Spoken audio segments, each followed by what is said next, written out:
Praise the Lord. இன்றைய வாக்குத்தத்த வசனம் நீதிமொழிகள் 12ஆம் அதிகாரம் 20ஆம் வசனம். தீங்கை பிணைக்கிறவர்களின் இருதயத்தில் இருக்கிறது கபடம், சமாதானம் பண்ணுகிற ஆலோசனைக்காரருக்கு உள்ளது சந்தோஷம்.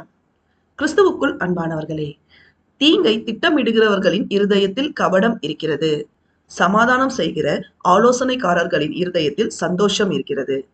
தீய எண்ணமும் ஒழுங்கினமும் உள்ளவர்கள் துன்மார்க்கராய் இருக்கிறார்கள்.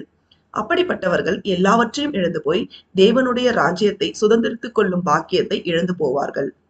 சமாதானம் செய்கிறவர்கள் பாக்கியவான்கள், அவர்கள் தேவனுடைய பிள்ளைகள் எனப்படுவார்கள். ஆகவே நாம் துன்மார்க்கத்திற்கு ஏதுவாய் நடக்காமல் பரிசுத்த ஆவியானவரால் நிறைந்து அவருக்கு பிரியமான பிள்ளைகளாய் அவருடைய வார்த்தைக்கு கீழ்ப்படிந்து அவருடைய வல்லமையுள்ள நாமம் மகிமைப்படும்படி நடந்து கொள்வோமாக. தேவன் நம் அனைவரையும் ஆசீர்வதிப்பாராக. ஆமேன்.